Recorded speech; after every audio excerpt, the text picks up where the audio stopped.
오늘 주님께서 저에게 주시는 말씀은 고린도후서 11장 1절에서 6절 말씀입니다. 고린도후서 11장 1절에서 6절 한 절씩 교독하시고 마지막 절은 다 같이 합독하시겠습니다. 제가 먼저 교독합니다. 원하건대 너희는 나의 좀 어리석은 것을 용납하라. 청하건대 나를 용납하라.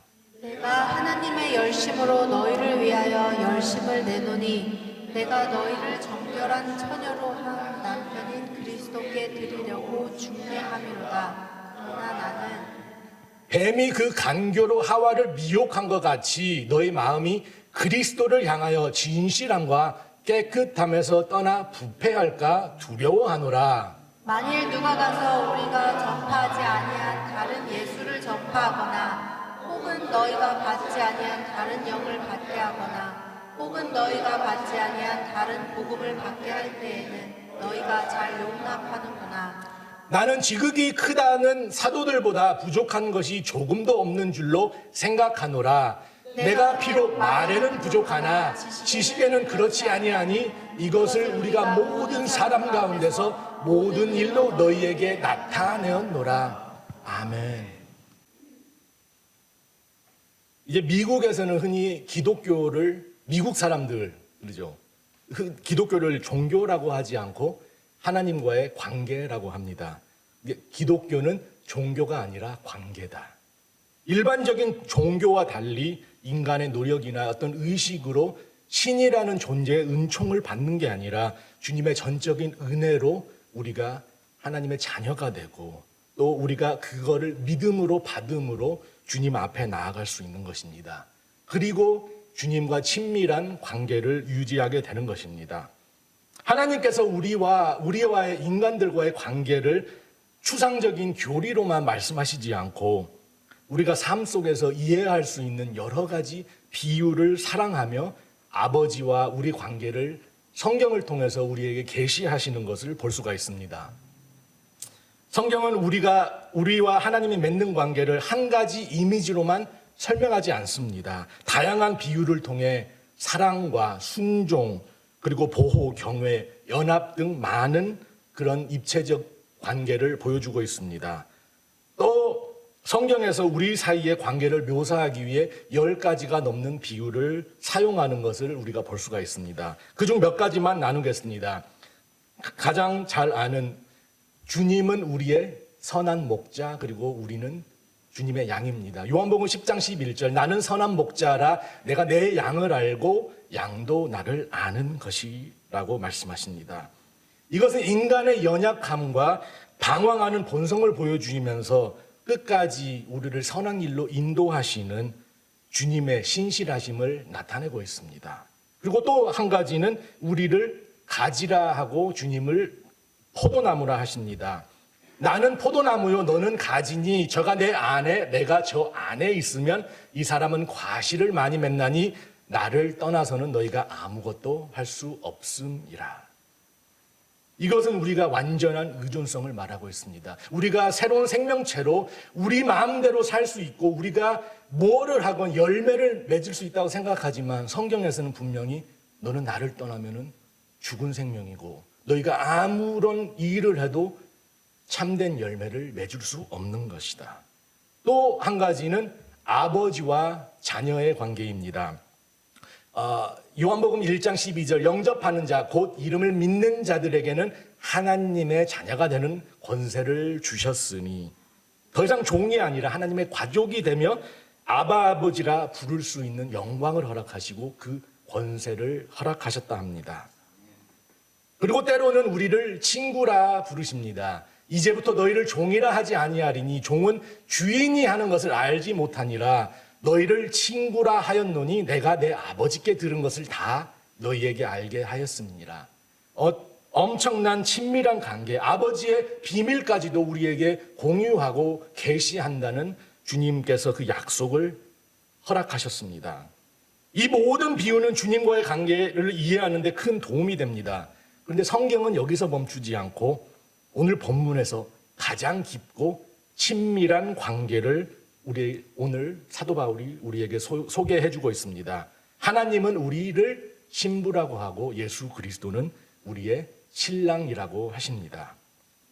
이사야 54장 5절에서도 너를 지으신 이는 내 남편이니라 말씀을 하시고 하나님을 우리의 남편, 우리 백성들의 남편이라고 표현하십니다. 또 호세아를 보면은 그런 주님의 신실함을 보여주시며 아내를 끝까지 사랑하는 그런 사랑하는 남편의 모습을 통해 주님께서는 우리를 포기하지 않고 끝까지 우리를 사랑하겠다는 그런 신실함을 보여주고 계십니다. 또 신약에 와서 이 그림은 더욱더 뚜렷해집니다. 요한복음 3장 29절에 침례 요한은 신부를 취하는 자는 신랑이라고 예수님을 소개합니다. 그리고 예수님께서는 마태복음 9장에 자신을 나는 신랑이라고 소개를 하면서 그의 임재를 혼인잔치에 비유하는 것을 볼 수가 있습니다. 또 사도 바울이 에베소 교회에 편지를 쓰며 에베소 5장에 결혼을 설명하면서 이렇게 표현합니다. 이 땅의 결혼은 본질이 아니다. 이 땅의 결혼이 목표가 아니라 내가 결혼을 허락한 것은 그리스도와 교회가 그 혼인을 할 거라는 그 관계를 보여주기 위해 허락하셨다는 것입니다. 그리고 성경은 요한계시록에서 예수 그리스도, 신랑과 교회, 신부가 영원한 언약으로 하나 되는 그림으로 마무리가 되는 것입니다. 그러면 하나님은 왜 혼인이라는 비유를 허락했을까? 제가 이제 결혼 생활을 하다 보니까 혼인, 부부 사이가 무엇인가? 결혼만큼 친밀하고 신뢰와 헌신과 그리고 완전한 연합이 없다는 것입니다.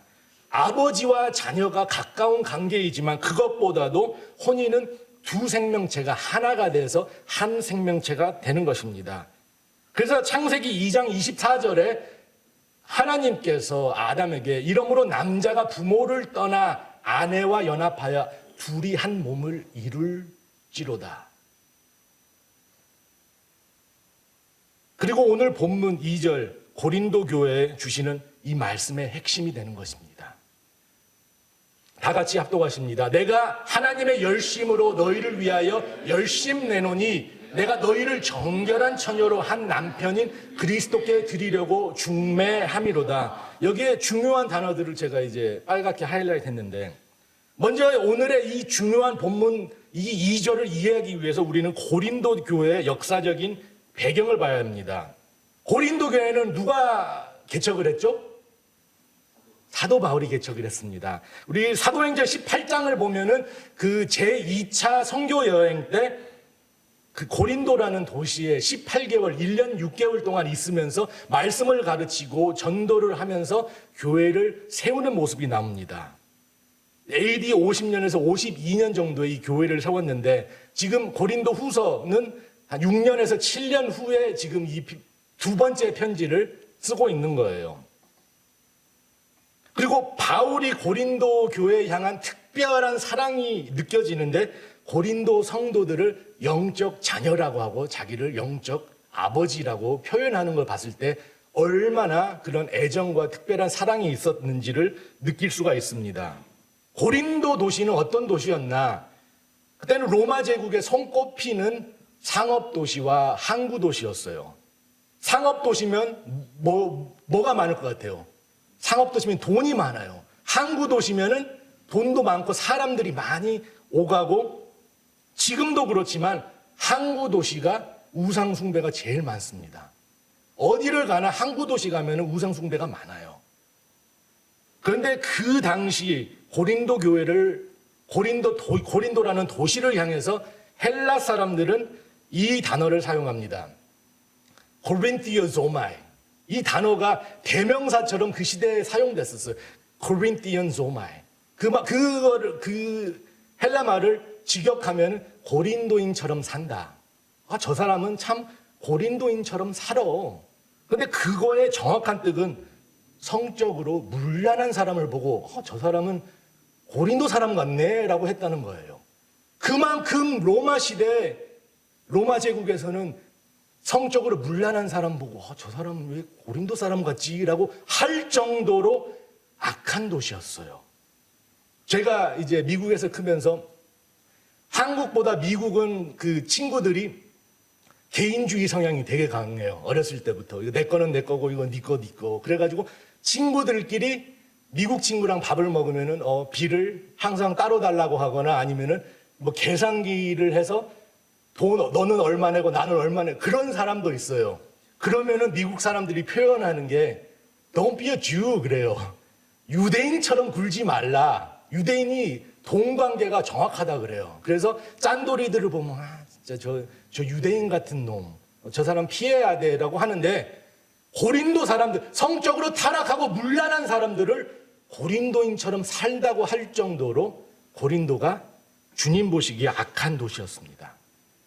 구약에 나오는 소돔과 고모라 같은 도시였습니다. 근데 왜 이 도시가 그러냐면 그 도시에 에프로다이리라는 그 아프로디테 신전이 있는데 그 도시에서는 아프로디테 신전을 세워놓고 그 예배를 드리는데 아프로디테가 누구냐면 고대 헬라의 사랑과 욕망과 그리고 생식의 여신입니다.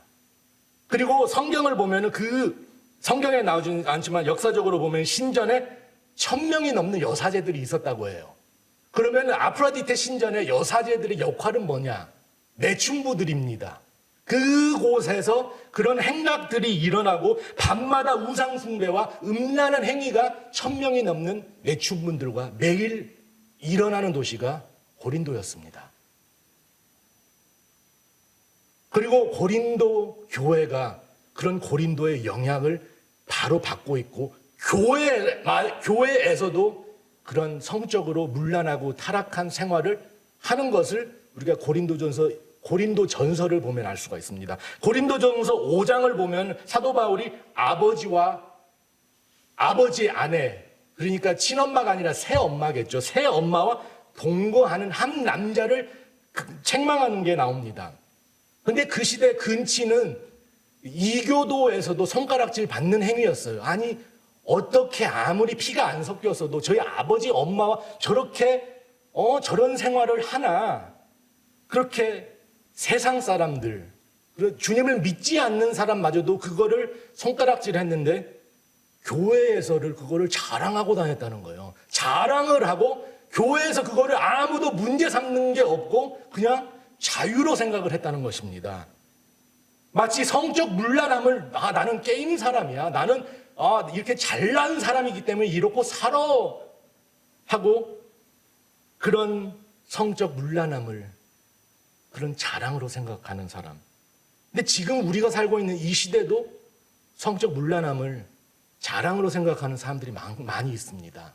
지금은 인터넷이나 방송에 나와서 남자고 여자고 나는 몇 명의 파트너가 있었어라는 것을 자랑스럽게 얘기합니다. 마치 자기가 많은 파트너가 있었으면 자기가 매력이 있고 예쁘고 인기가 많아서 그랬다라고 하는 것처럼 부끄러움이 없습니다.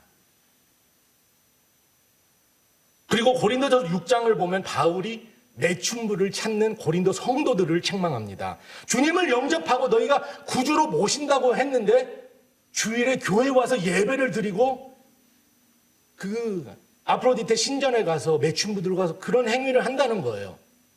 그러면서도 부끄럽지도 않고 교회에 나와서 신앙생활을 하는 자들이 있었습니다. 바울 입장에서는 지금 얼마나 마음이 아프고 속이 답답했을까.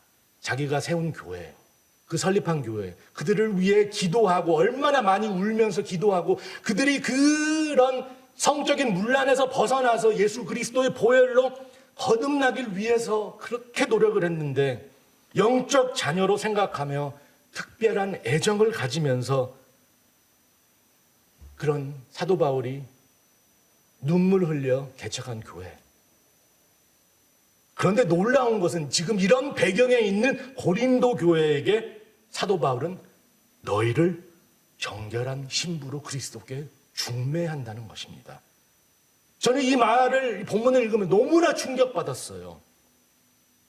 지금 예루살렘 교회처럼 모든 교회의 모델 교회, 예루살렘 교회는 모든 교회의 어머니의 교회고 모든 교회의 본이 되는 교회.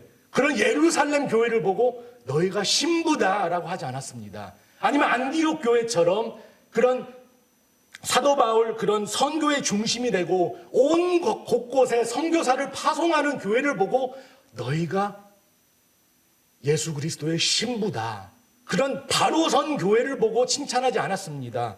아니면 서머너 교회나 빌라델피아 교회처럼 계시록에 나오는 유일하게 주님의 책망을 받지 않는 교회를 향해 너희가 참된 신부다라고 하지 않고 세상에서 가장 더럽고 가장 추악한 도시에 있는 그 교회를 향해 너희는 그리스도의 신부다라고 했습니다. 그리스도의 보혈이 씻을 수 없는 죄가 없는 줄 믿습니다. 이것이 주님의 아가페 사랑입니다. 세상 사람들이 아무리 손가락질하고 저 더러운 사람들을 봐, 저 추악한 사람들을 봐, 저 고린도 사람들을 봐, 예배 드리고 주일 예배 끝나고 매춘부를 찾아가는 그 성도들을 보면서 손가락질하는데, 아, 저 사람은 교회 다닌다는 사람들이 왜 저러고 다녀? 하는데 사도 바울은 그런 사람을 보고 너희는 신부다라고 하고 있습니다. 고린도 교회가 이 편지를 받았을 때 놀랐을 것 같아요. 육신의 정욕대로 사는 사람들을 향해 사도 바울이 당장 회개하라, 책망하지 않고 너희는 잘못하고 있다, 주님의 품에 돌아와라, 정죄하지 않고 너희는 주님의 신부인 것을 잃었냐, 사랑으로 그들을 감싸고 있습니다. 우리는 흔히 논리적으로 그 논리를 초월하고 합리적이지 않고 비이성적인 행위를 보고 뭐라 그러죠? 미쳤다 그래요. 그런 사람들을 보면, 아, 저 사람 미쳤네. 근데 성경에서는 그걸 미쳤다고 하지 않고 그거를 사랑이라고 합니다. 우리 인간들은 하나님께서 왜 그런 행동을 하는지 이해를 못하지만 하나님께서는 이게 내가 너희를 향한 사랑이다라고 하고 있습니다. 이 본문은 인간들이 상식적으로 이해할 수 없습니다. 아니, 자비로운 하나님께서 인간들을 불쌍히 여겨서 죄를 용서해 주는 거, 오케이, 그거는 이해할 수 있어. 아니면 왕이 자기의 백성을 불쌍해서 용서해 줄 수 있습니다. 죄를 지었어, 오케이, 괜찮아, 내가 오늘 기분이 좋으니까 너 용서해 줄게. 왕이 백성을 용서해 줄 수 있습니다. 부모도 자식이 아무리 큰 잘못을 저질러도 사랑하고 자식이기에 용서해 줄 수 있습니다.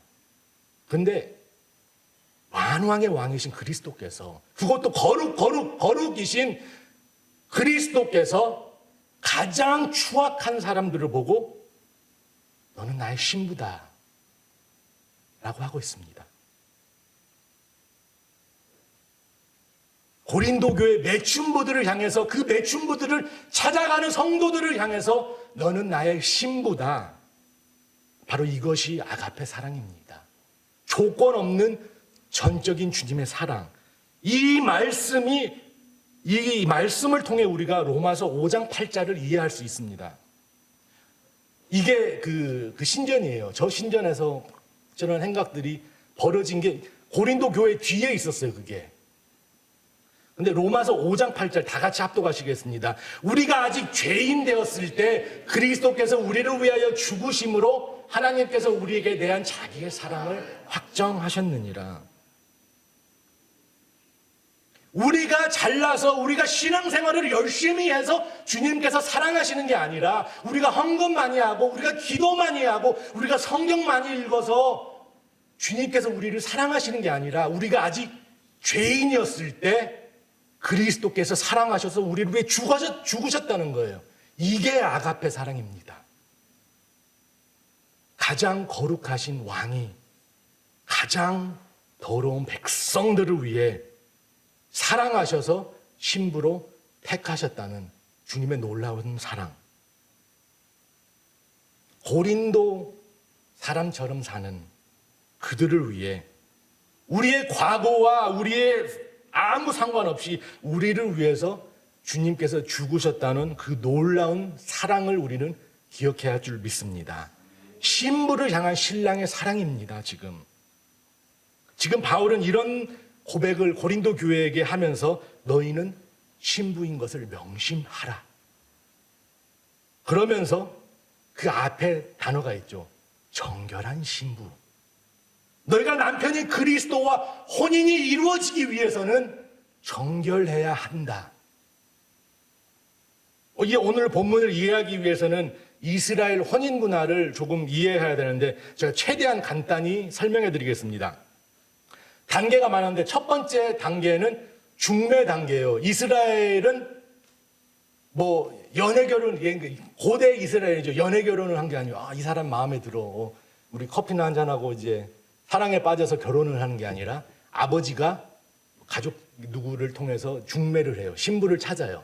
이제 구약에 보면은 아브라함과 이제 이삭이 결혼한 게 다 나오잖아요. 그래서 중매를 제일 먼저 해요. 그리고 중매를 한 후에 두 번째 단계가 그 신랑 아버지가 지창금을 지불해요. 그 가족에게 지창금을 지불을 하면 이제 이 여자를 우리가 데려가겠습니다. 그러면 세 번째 단계가 정혼이에요. 정혼이라 그러면은 한국 사람들이 생각하는 약혼식입니다. 약혼식을 하는데 이 정혼만 해도 법적 부부인데 동거는 하지 않아요. 한 1년 정도 떨어져 살아요. 그리고 이 정혼에서도 이제 깨지게 되면은 법적으로 이혼하는 거에서 이제 되게 복잡해져요. 계약서를 해서 돈을 물어주고 이렇게 해야 돼요.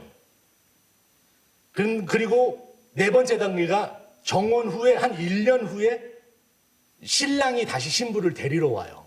신랑이 신부를 데리러 오는데 보통 신랑이 아버지 집에 다시 가서 이제 같이 신부랑 살 집을 준비하고 다시 데리러 오는데 밤에 데리러 오는데 쇼파르이라는 그 램스혼 수장불로 이런 거로 밤에 불고 와요. 밤에 이걸 이제 와이프를 데리러 갈 때 이거를 불고 그러면 와이프가 이제 나오는 거예요. 나와서 와이프가 이 나팔 소리를 듣고 나오면은 결혼이 성사돼서 가는 거고 잠자고 있어서 못 듣거나 아니면은 준비가 안 돼서 못 나오면은 결혼이 성사가 되지 않는 거예요.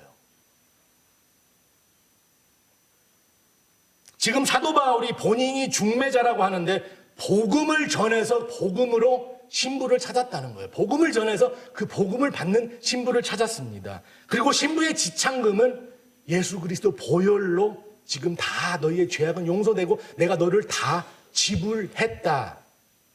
그리고 지금 교회가 이 세 번째 단계에 있습니다. 우리는 정혼한 상태입니다. 예수 그리스도는 지금 아버지 집에서 우리 집이 준비되면 너를 데리러 오겠다 약속을 하시고 가셨죠. 요한복음 14장 2절 3절 말씀입니다.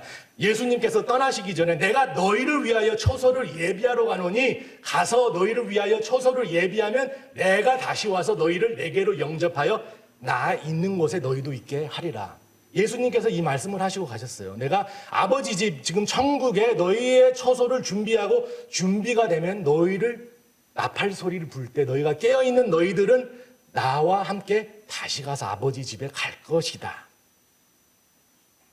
근데 되게 웃긴 게 마리아가 예수님을 임신했을 때 이 세 번째 단계에서 정혼하지만 동거를 시작하지 않은 관계에 있었는데 무슨 일이 일어났죠? 마리아가 정결한 처녀여야 되는데 갑자기 배가 부르기 시작하는 거예요. 사람들이 결혼해야 되는데 왜 살이 찌나 하는데 아니야. 막 입덧도 하고 배가 부르기 시작하는 거예요. 알고 보니까 임신을 했잖아요. 1년 정도 떨어져 있는 기간이 이유가 3개가 있는데 아까 첫 번째는 남편은 그 처소를 준비하러 간다 그랬죠. 두 번째는 신부가 처녀인 것을 알기 위해서 만약에 이 사람이 좀 문란한 사람이면 1년 사이에 임신을 하거나 애를 낳거나 그렇게 되는 거예요. 근데 지금 마리아가 그랬다는 거예요. 그래서 요셉은 의인이기 때문에 조용히 그걸 취소하려고 그랬다. 지창금 지불한 것도 다 갖고 그냥 조용히 하려고 그랬다. 그게 아주 의미 있는 게 조용히 했다고 하고 요셉을 의인으로 표현했는데 법적으로는 마리아가 임신을 했기 때문에 바람을 폈다고 결론을 낼 수가 있잖아요. 우리 인간들은 그러면은 길로 끌고 와서 돌로 이제 때려 죽는 거예요. 죽일 수 있는 거예요. 그래서 이 여자는 바람 폈다 하면서 돌로 쳐서 죽이는 겁니다. 그런데 의인이고 또 나중에 천사가 찾아와서 요셉에게 계시를 해서 결혼을 했는데, 그래서 아까 신랑이 거주자를 준비하고, 두 번째는 신부가 정결한 신부인 걸 알기 위해서, 세 번째는 신부는 혼인잔치에 입을 옷을 준비해야 됩니다. 신부가 친히 그 결혼식에 입을 옷을 준비합니다. 그래서 신랑이 올 때, 나팔을 불 때 그 준비한 옷을 가지고 나가야 되는 거예요. 그러니까 지금 사도 바울이 너희에게 신랑 예수님이 언제 오실지 모르는데 너희는 정결하지 않고 지금 너희가 결혼식에 입어야 될 그 옷을 준비하지 않는다. 오늘 여러분께 묻고 싶습니다. 여러분은 혼인잔치에 입을 그 옷이 준비가 됐는지, 아니면 어떻게 준비하는지 아나? 그거를 어떻게 준비하지? 성경에 나오나?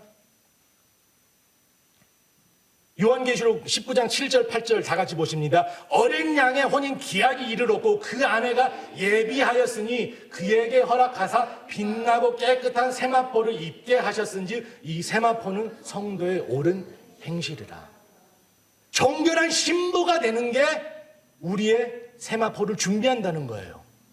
그냥 단순한 신부가 아니라 정결한 신부가 돼야 된다는 거예요. 옳은 행실, 오직 신랑만 바라보는 신부가 돼야 된다는 것입니다. 바울은 지금 고린도 교회에게 너희 과거는 중요하지 않는다.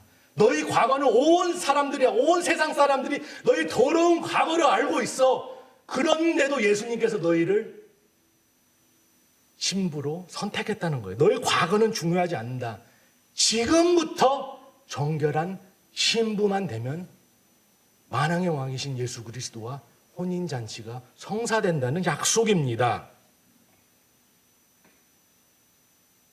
근데 참 부부라는 게 가장 친밀한 관계이며 결혼이 성사되면 가장 가까운 관계이지만 결혼이 성사되지 않으면 남남이 되는 거예요. 아무 관계가 없는 거예요.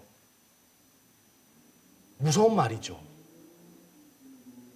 아무리 신부로 선택했지만 정결하지 못하면은 그 결혼이 성사가 되지 않는다는 것입니다.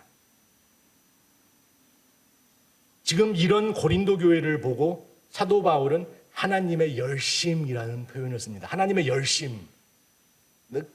제가 성경을 준비할 때 항상 영어 성경을 먼저 읽고 그 다음에 헬라 성경을 읽고 마지막으로 한국 성경을 읽는데 하나님의 열심 보고 이거를 내가 읽은 적이 없는데 하나님의 열심이 왜 나와? 그랬어요. 하나님의 열심. 그래가지고 원어를 보는데 하나님의 열심. 여러분 하나님의 열심 생각하면 뭐가 떠올라요? 하나님의 열심이 있으면 뭐 하나님의 게으름도 있나? 열심의 반대가 게으름 아닌가? 아니면은 한문으로 보니까 열심이 뜨거운 마음을 열심이라고 하더라고요. 그러면서 반대말이 한문으로 한심, 하나님의 한심, 하나님의 게으름, 하나님의 열심. 근데 제가 원어를 보니까 정확한 표현은 하나님의 질투, 거룩한 질투, divine jealousy라는 단어가 사용돼요. 인간적인 시기가 아니라 인간적인 죄적인 그런 질투가 아니라 사랑, 아가페 사랑의 질투라는 거예요. 하나님께서 내가 너를 이렇게 사랑해서 요한복음 3장 16절이에요. 하나님이 세상을 이처럼 사랑하사 독생자를 주셨으니 이를 저를 믿는 자마다 멸망치 않고 영생을 얻게 하려 하심이라. 내가 너를 이렇게 사랑해서 독생자를 줬는데 믿지 않는다는 거예요. 그리고 믿는다고 하는 사람들조차 신전에 가서 매춘부들을 만나고 있습니다, 지금. 하나님이 너무 지금 마음이 아프다는 거예요. 내가 너희를 사랑해서 독생자를 주셨다는 말은 다 주셨다는 거예요. 본인을 주셨는데 너희가 그 사랑을 받지 않으니 내가 너무나 마음이 아프구나. 너희의 지창금을 지불하기 위해 나의 모든 것을 너희를 주었지만 너희가 혼인을 거부하고 혼인을 받아들인다 하면서도 나를 바라보지 않고 나를 사랑하지 않고 아직까지 세상과 바람을 피고 있구나.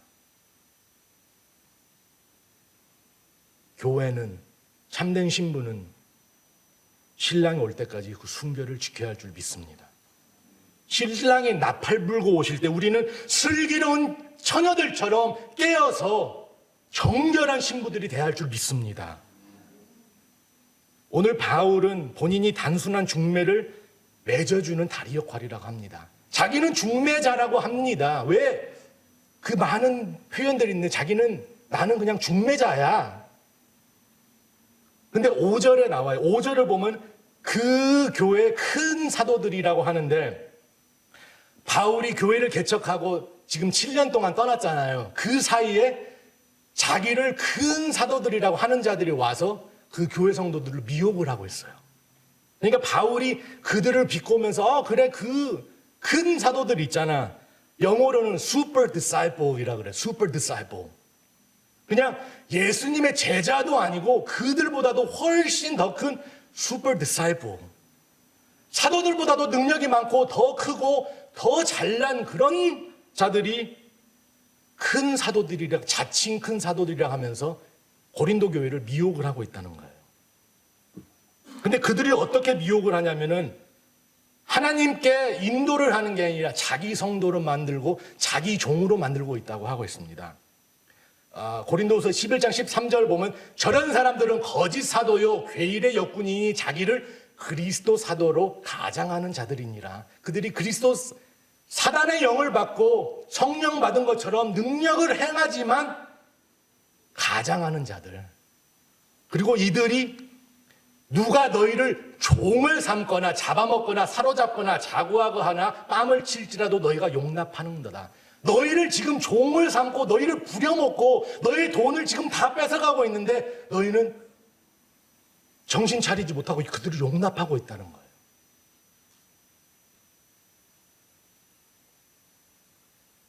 거짓 사도들이 고린도 교회를 미혹하고 있는데 성도들이 깨어있지 않고 영적 분별이 없어서 이단에 빠져서 따라가고 있는 것입니다. 그래서 우리는 교회의 충성, 목회자의 충성이 아닌 오직 하나님께만 충성을 해야 하는 것입니다. 또 목회자들은 성도들 그래 사랑으로 그를 주님 앞에 인도해야지 우리 교회 일꾼으로 사용해서는 안 된다는 것입니다. 그러면서 사도 바울은 너희가 왜 미혹됐는지 알아? 너희가 성령 받고 너희가 예수님의 신부지만 지금 왜 예수님을 못 알아보고 왜 그런 사단의 영에게 미혹됐는지 알아? 4절에 말씀하고 있습니다. 만일 누가 와서 우리를 전파하지 아니한 다른 예수를 전파하거나 혹 너희를 받지 아니한 다른 영을 받게 하거나 혹 너희 받지 아니한 다른 복음을 받게 할 때 너희가 잘 용납하는구나. 지금 다른 예수를 선포하고 다른 복음을 선포하고 다른 영, 성령이 아닌 악영으로 지금 놀라운 기적들을 행하고 있는데 너희가 깨어있지 않고 너희가 말씀으로 바로 서지 않고 너희가 예수님과의 친밀한 만남이 없기 때문에 미혹이 되는데 모른다는 거예요. 우리가 은사자들이 나타나면 이게 성령의 은사인지 사단의 은사인지 어떻게 알아요? 능력이 크면은 성령이 하신 거고 능력이 적으면은 사탄이 한 거예요? 아니잖아요. 어떻게 아는 거예요? 참된 예수를 선포하고 있나, 복음을 선포하고 있나, 말씀을 표대 삼아서 봐야 한다는 거예요. 자기를 높이는 게 아니라 자기가 능력 있고 자기가 사람들 앞에서 인정받고 그게 아니라 성령 받은 사람이라면은 그 영광이 하나님께로만 가고 참된 복음이 선포될 줄 믿습니다. 지금 사도 바울이 지금 너희는 진정한 예수의 신부라면 진정한 교회라면 정결하게 예수 그리스도가 돌아오심을 기다리고 있어야 되는데 너는 그런 이상한 사도들이 와서 하는데 아멘 아멘 하면서 그들만 쫓아가고 있다. 그러면서 하와가 뱀의 미혹된 것처럼 너희들도 그러고 있다. 눈으로 보고 화려하니까 지금 미혹이 된다는 거예요. 그들이 말하는 예수는 진짜 예수가 아니다. 그들이 너희를 지금 능력으로 미혹하고 있는데 그들의 능력은 나에게 온 성령이 아니다라는 것입니다. 근데 예수님이 사역을 시작하실 때부터 진짜 예수님이 무엇인가, 예수가 누군가에 대해 논쟁이 많고 예수님께서 돌아가시고 부활을 하신 후에도 계속 이런 소문들이 퍼졌어요. 그러니까 예수님께서 제자들에게 묻습니다. 내가 누구냐? 제자들에게 내가 누구냐 하니까 어떤 사람들은 세례 요한이라고 하고 어떤 사람들은 엘리야라고 하고 어떤 사람은 옛날 선지자 중에 하나라고 하고 다시 살아나서 왔다고 합니다. 그러니까 예수님께서 다른 사람들이 뭐라고 하는 말고 지금 너희는 내가 누구라고 하냐? 그러니까 마태복음 16장 16절에 시몬 베드로가 대답하여 가로되 주는 그리스도시요 살아계신 하나님의 아들이시니이다. 이 고백 위에 교회가 세워졌다는 거예요. 참된 교회는 다른 예수를 용납하지 않고 참된 예수를 구분하고 알아야 된다는 것입니다. 이 시대도 고린도 교회 시대만큼이나 다른 예수, 다른 영, 다른 복음이 선포되고 있습니다. 지금 고난이 없는 영광만 주는 예수, 나의 욕망을 채워주는 예수, 죄를 잘 용납하는 예수, 하나님의 창조의 섭리를 도전하는 예수. 아까 창세기 2장 뭐라 그랬죠? 남자가 부모를 떠나 그 아내와 연합하여 둘이 한 몸을 이룰지리라. 이게 하나님의 창조의 섭리다. 남자, 여자, 그리고 결혼. 언약적 결혼. 근데 이 시대 다른 예수를 선포하는 게 성인들이 누가 누구랑 결혼하건 왜 상관이야? 왜 상관이냐면 이 하나님의 창조의 원리가 무너지면 어린 양의 혼인잔치, 그리스도와의 교회의 혼인잔치도 무너질 수가 있다는 거예요. 그래서 우리는 이 진리를 위해 싸워야 한다는 것입니다. 그러기에 그들은 끝까지 포기하지 않고 동성결혼을 가지고 교회를 공격할 것입니다. 그런데 지금은 교회에서도 그걸 받아들이고 있습니다.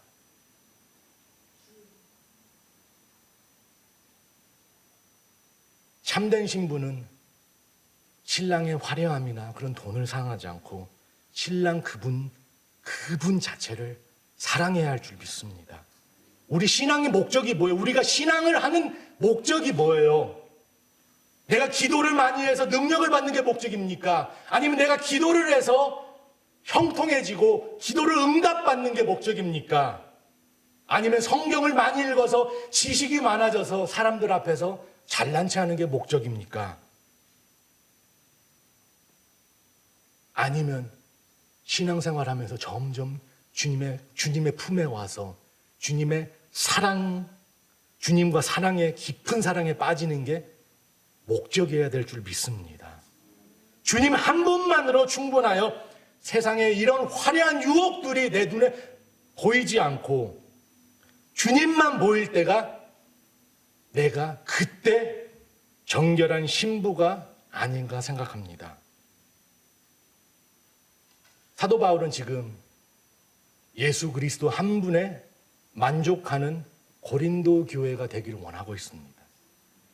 주님은 우리의 왕이시기에 영광을 받으시기에 합당하십니다. 선한 목자이기 때문에 우리를 좋은 길로 인도하십니다. 그런데 성경을 다 정리하면 주님께서 진정 원하는 것은 우리의 순종도 아니고 우리의 경배도 아니고 우리의 온전한 사랑인 줄 믿으시기 바랍니다. 그런 고린도라는 음란한 교회 포기하지 않고 사도 바울이 계속 편지를 쓰면서 그를 포기하지 않는 이유는 끝까지 너희가 선택된 백성인 것을 명심하여라. 그런데 그 앞에 그 백성은 정결해야 한다. 그 한 말씀입니다. 고린도 교회처럼 세상의 유혹에 흔들리지 않고 신랑 되신 예수 한 분만 바라보고 주님께서 기뻐 받으시는 정결한 신부가 되는 우리 사랑의 공동체 여러분이 되길 주님의 이름으로 축복드립니다. 기도하겠습니다. 사랑과 은혜가 많으신 하나님 아버지 감사합니다. 주님께서는 가장 더러운 고린도 교회 성도들을 향해 정죄하지도 않으시고 책망하지도 않으시고 너희는 나의 정결한 신부가 되어야 되는 것을 알지 모르느냐. 주님께서는 우리의 과거를 묻지 않습니다. 이미 우리는 주님과 정원 기간에 있고 우리가 정결한 신부가 되면 주님께서 나팔 불고 다시 오실 때 혼인잔치에 참여하는 정결한 신부가 될 줄 믿습니다. 믿음 끝까지 붙들고 이 세상에서 우리 믿음 흔들리지 않고 주님만 바라보며 승리하며 주님의 사랑을 더욱더 체험하고 사랑을 고백하는 우리가 될 수 있도록 주님 도와주시옵소서. 주님 사랑합니다. 입술이 고백이 아닌 우리의 삶의 고백이 되길 간절히 바라면서 예수 그리스도 이름으로 기도드렸사옵나이다. 아멘.